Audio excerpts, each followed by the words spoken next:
Hello there and welcome. I'm Ole Brøgger, and if you're new here, I really hope I'll earn your subscription today. As you can see, there's a lot of houses here on my table, and this is all houses I built in previous videos, and they took a very long time for me to build. All of them except this is built out of foam and some wooden sticks.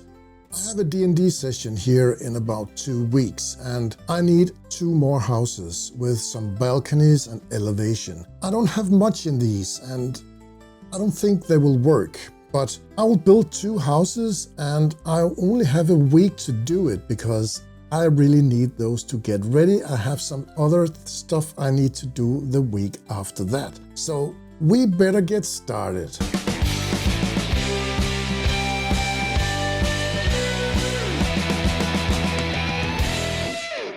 Some months ago, I built this botanic house that was haunted, and my session for my players, it just went perfect, and I really loved this setup. It took me only 3 days to build this house. It is made out of foam and some coffee stir sticks and a few laser cut parts, but it looks like it's messy, and it was supposed to do because it was an abandoned house.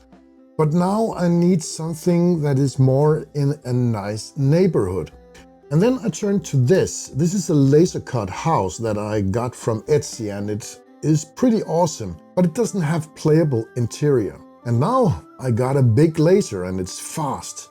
So I thought maybe I could laser cut my own house and design it. And I actually started to get the idea of the design when I built this house, because I thought maybe if I had some plans that I could just throw in the laser cutter and we could build it. And over the last couple of months, I have designed my own house.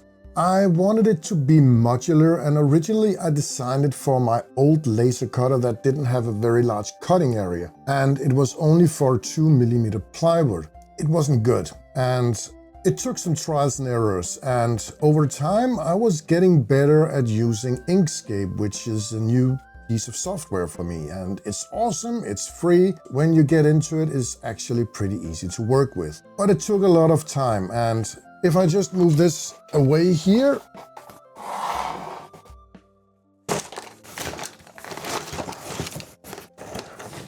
this is all my mistakes in this box. But it actually turned out good. I got some parts, and now that I got an almost finished design, I still need some final touches on this house, and here is the other house. Each level of these houses will be glued together, but they will come apart, so there will be playable interior. Let me walk you through and start assembling this. I still need to cut a couple of pieces, but I think we are almost there, and now I can build these 2 houses. I started yesterday cutting out the parts, and now today I can start assembling it. I think it is going to be very easy to build some more stuff and adapt it to whatever I need. Let's start assembling all these parts, but first I will paint some of them because I think it's easier to paint them when they're apart, and then I can assemble it after. So this is where I'm at right now. This house is almost done, and this I still need a couple of parts, especially some of the half timber. I want this to be some sort of modular. All the walls can just be put in anywhere where I want them, and then I can lock them in with these. And the goal here was that I want these houses not to look like they are laser cut. And all the parts where they are assembled, it will be covered, so you won't be able to see that you have some studs here and there and a hole where it fits together. Everything will be hidden, and when everything is painted, I think it's gonna look awesome. I also made a very fancy stair design. couldn't avoid getting these assemblies, but I still think it looks pretty cool. It is fully engraved on both sides here, and I still need to make a couple of more of those for the rest of the house. And these doors are the design I started to use on my abandoned and haunted botanic house. And I also need to cut a lot of those, but I made the design so they will fit perfectly here in the door openings. Like this. And then we needed some half timber. And I'm gonna paint these, and then they will be glued on to the wall. Then it should be pretty easy to glue in this piece of wall. Okay, everything here is laid out. This is basically all the stuff I need to build 2 complete houses. But right now I have all the stuff that actually needs paint. And I'll just use the dark wood speed paint to paint everything that should look like some dark wood. I still need to disassemble this house roof. As you can see, it's not glued together. Everything is just coming apart. It is actually a lot of parts that I need to paint with that dark wood speed paint. The only exception is the walls, because there is going to be some stucco type here. But all these half timber, the roof planks and all these, everything needs to be painted with the dark wood speed paint. I'm using my airbrush to paint all these parts, and this plywood, it just sucks up the paint, and I'm spending way too much. And I actually ran out of paint, so I had to turn to other paint colors. I used this bony matter for some of the planks. This is my doors. They're pretty easy to assemble. The frame is cut out of 2mm plywood, and the door, I found a method to cut them in 3mm plywood. Previously, I cut them in 1.5mm plywood, and then I engraved one side and glued the part together. But now I made a jig for my laser cutter, so I can just flip the 3mm around and engrave the other side. And this is the half timber parts. I will just use some PVA or white glue to put them on the walls. There's 3 different kinds. There's one for the doors, one for windows, and one for the full wall. I also need some stonework in the bottom of the building. I used one of my rollers to make some texture, and then I cut some strips of this foam. I should have used individual bricks, but I'm running out of time. I need these houses ready for next week's session. I also need some wallpaper on the inside of the walls, and this is also a very quick way to make some good texture on the inside. And I changed the design a bit. I took some wallpaper I found on the internet, and then I just found some wood planks, and then I mixed it all together in Photoshop. The strips of paper were a bit too tall, so I had to trim them with a scissor. I set the size to 50mm in the height, because that's the height of my walls. Trimming the windows, that was okay, it was expected, and then it was pretty easy just to pop out some of the paper and put in a window frame. I just had to paint the window frames first, and then the spruce inside the window. Some drops of PVA glue, and then the window frame is in place. And I think this looks pretty good. One wall segment done, now to the next. I didn't even put a drop of glue when I was assembling these door frames, but they still needed some paint, and then I could glue the inside of the doorway. The door is actually a pressed fit, but I just used a couple of drops of glue just to make sure. And glue is needed to put in all the walls. And for the corners, I have cut out a 3mm stick, and it just slides right into the corner.